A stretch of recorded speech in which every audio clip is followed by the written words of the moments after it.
All right, guys. So today we're over here in my buddy Cody's garage. He is gone, so we did have to break into his garage. So sorry, buddy, but nah, I'm just kidding. He did tell me how to get in here because he was gone. But so what we're doing right now is I'm getting ready to break these 13-inch wheels down so I can pull the tires off, and then I'll get them swapped over to the VMS wheels. And I don't have stems right now, so I'm just gonna put the tire on it, and then I'll just run up to a tire store today on the way out of here, grab some stems, and then when I get home, I'll just pop them in quick, put air in them, and we'll seat the bead that way. So I don't need the machine to do that part of it. So we'll be okay. But yeah, I'm gonna get these guys broke down quick and we'll get the tires pulled off and then we'll get the VMSs on and we'll get everything mounted.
So that was actually a pretty quick process because the GoPro's only been recording here for 13 minutes.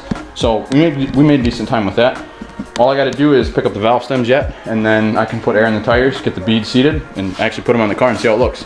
But I do have the old baskets in the wheel or in the boxes. Wife's taking those out to the car right now. So I'm gonna shut everything down in here. We're gonna load everything up and we're gonna get out of here. So I'll bring you guys back in when I get those valve stems. I get home and we'll pump these guys up.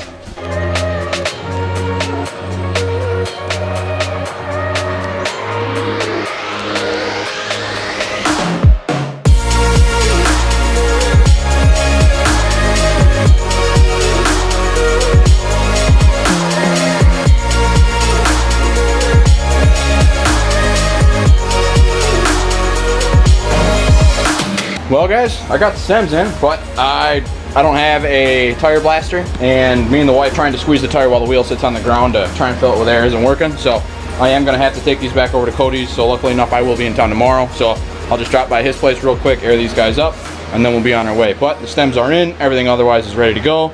So I will bring you guys in tomorrow when we go over there to get these guys aired up.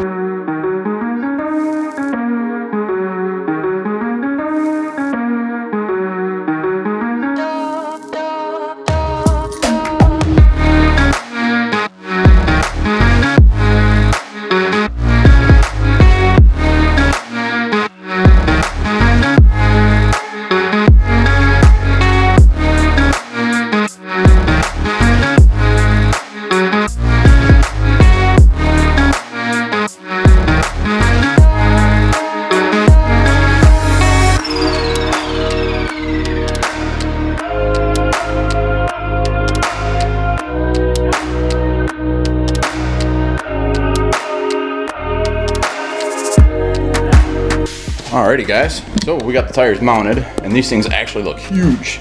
If you didn't know they were 13s or there was no car or other tire here for reference, these things look so meaty, but they're gonna look so good on the car. So light. So I'll get these guys home later on, we'll weigh them, we'll see what the weight difference is. Alright, we'll catch you later guys. So I did just look it up on my YouTube video, and I did weigh the Bassets with these tires on, and they were 31.5 pounds. Now I already got my scale set up, so we're gonna roll these thick guys out here and we're gonna see how much these babies weigh.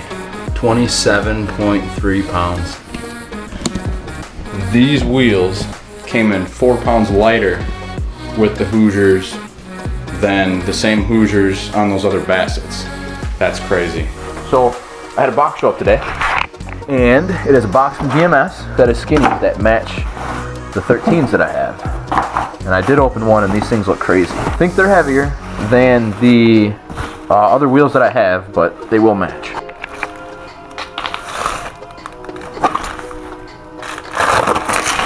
There we go. They look good. So I'm over here. I got some brand new M&H's. We're gonna stick these guys on the wheels here and get them ready for the weekend.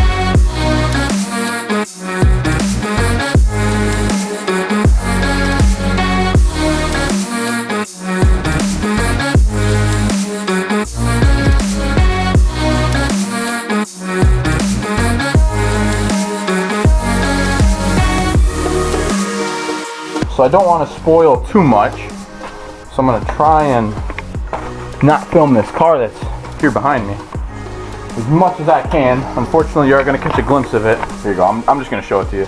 There's the car. I'll do a video on this car to bring you guys in on what it is, what we're doing, and the plans.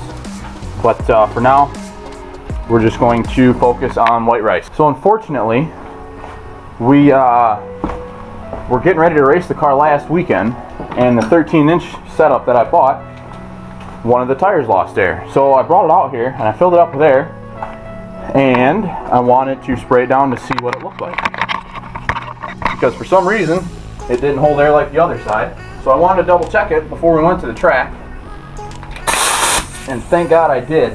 I'll have to find it because I'm not sure where it's at right now. So as I was saying, I wanted to get some air in the tire and spray it down to see where the issue was.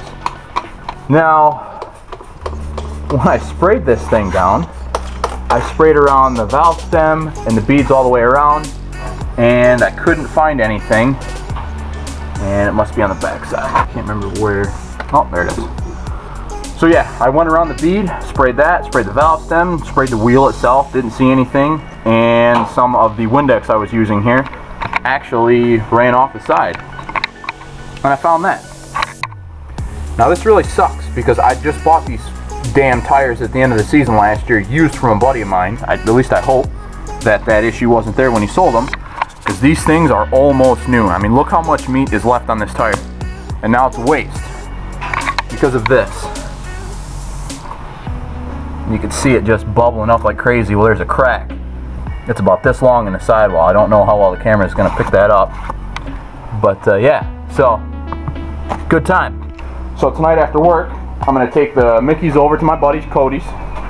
We're going to dismount the Hoosiers, put the Mickeys on, and then this car will be ready to run on the new drag wheel setup that we got. So we'll have a 13x9 in the front. We'll still have a 15-inch wheel in the back, but instead of the PT aluminum spare wheels, the Space Savers, we're going to put a match set for the front on, so the car will actually look pretty good. So I haven't taken any pictures with the setup on the car yet. I did do one with the front tire and the Hoosier, but unfortunately we couldn't race on that. So we're going to change over to these Mickeys. Hopefully the weight doesn't change a whole lot. Pretty much just go through the car tonight and work on getting my shift light done so we can take this thing to the track this weekend and see if we can get that 10. I'll bring you guys back in later on when we head over to Cody's. Tires and everything over here at Cody's. I did pull the cores out of the stems already and we've let them down. So I'm going to go ahead and we're going to get the tires pulled off. We'll get the Mickeys mounted on, and then we'll get some air back in these guys and get them home.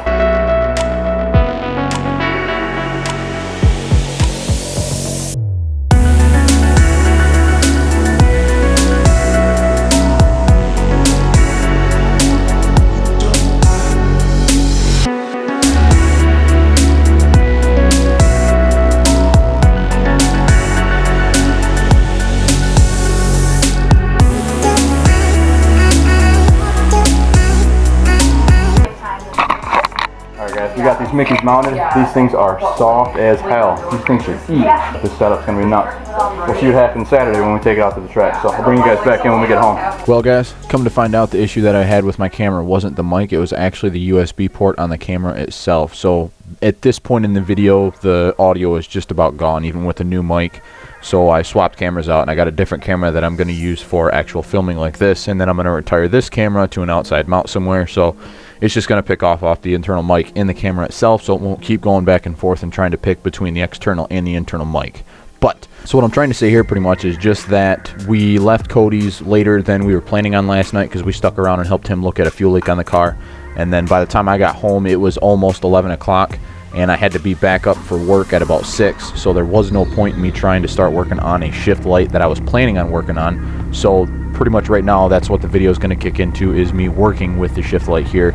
And then at this point, what I'm trying to do is go in and program the watt box to turn the shift light on at 1200. That way I can just kind of fire it up, let it idle for a second, then rev it up and check to see if it works. And then when I tried to check it, the lights were flashing really dim. So what I did was I checked the connection, and then I plugged in the Kinetic shift light that I have that I got from Kinetic Creations, and that light worked good. So what I did was I took a single strip and I wired it into the serial connector that I have for the watt box. And even still, on a single strand of those LED lights, the watt box wasn't enough to light it, so we ended up just going with the Kinetic light anyway. But we'll talk about that later in the video here as you guys see it happening.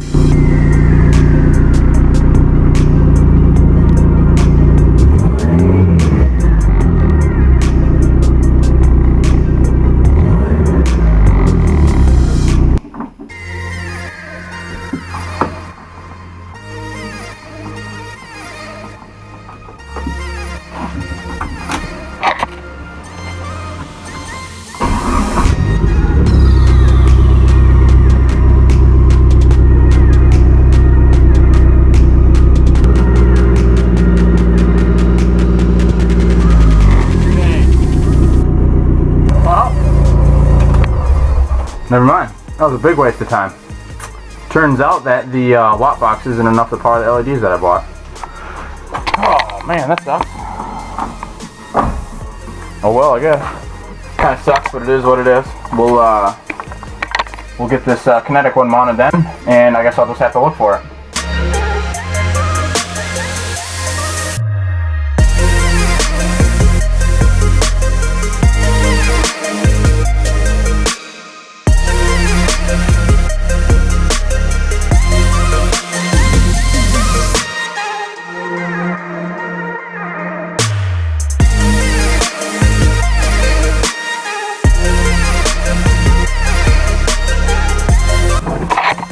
Well, it's not the brightest thing in the world, but it'll be easy to see. At least it'll be right there, so that's as bright as it's gonna get. I guess if I have any hard time seeing it, what I could probably do is use one of those Pro Sport gauge pods. Maybe try and hide it inside of there. But even then, I don't know, guys. We'll see. We'll see if it works. I hope it does. I mean, it's at least something I can try to reference. What I'm gonna do is I'm probably gonna turn that light on at like 55 or 5600. This thing is kind of wrapped up for the night, so really not much I'm going to do before we go to the track. I just got to wipe my number off. The shift light deal flunked out on me. It kind of sucked. I was really looking forward to that. That would have been super cool having the strips kind of flash. And it would have been really bright too, being the blue, but watt box don't have enough power for it. That sucks. But anyway, I'm going to go ahead and vacuum this thing. I'm going to boost leak test it quick. We'll check the oil. And then that's probably going to be it. We're looking for them 10s tomorrow, guys. Hopefully we can go some 1080s. I've already got the itch now that we've seen 132 miles an hour. Now that we're going to do this on the shorter tire, if I can get the car to 60 foot on the 24.5s like it did on the 26s, this thing should build some mile an hour. And as long as we got all of our gears, this thing should run a good number. Seeing 132, this thing should be in the 70s ideally, 1070s. But if we can get her to go 1080s tomorrow, I'll be really happy with it. I guess as long as I go 10 at all, I'll be excited. But if we can go 80s, maybe even 70s, I'll be really happy. I just don't know where I'm going to go yet. I don't know if we're going to try Ubley or if we're going to try Milan. I was looking on Facebook, and it looks like, per a couple comments on my post that I had made, that they're doing a bigger money race this weekend at Mid-Michigan. And they're not going to really be open time trials. They're going to allow 2 or 3 time trials per class, depending on how many cars actually show up. And then it's not even for sure that I would get to make any passes, depending on if other guys break and they got to clean the track, and the guys that actually are class racing or in the money race, if, you know, those guys, obviously they're going to get priority over everybody else. So I don't know if I want to try that. There is a test and tune going on at Milan I'm thinking about. And there's also a good money race going on at Ubly right now, or at Ubly this weekend. I think that actually started today. And that's going to be tomorrow, or actually no, that might be tomorrow, Sunday, and Monday. I'm not sure. I'll have to double check their schedule. But when they have races over there like that, they usually do good prep. The only downside is you don't get as many passes because obviously it's not an open day. You got to wait between rounds. But it also gives me a chance to, kind of sit there for a couple hours, let the car cool down, double check something if I have to, or catch my breath, or watch some cars, and really, enjoy also being at the racetrack and not just racing. I really, really do love racing, and I always want to drive cars, but it's never a bad thing to go there and watch and support the other races that are happening and watch the other cars do cool stuff. So that's usually is a good time that I could just sit there with the wife and we'll just watch some cars. But I'm going to get this thing cleaned up. We're going to do that boost leak test, but I am going to wrap this one up. There's no point in really filming that. So you guys have yourself a good one. Stay safe, and we'll see you at the track tomorrow. Thanks, guys.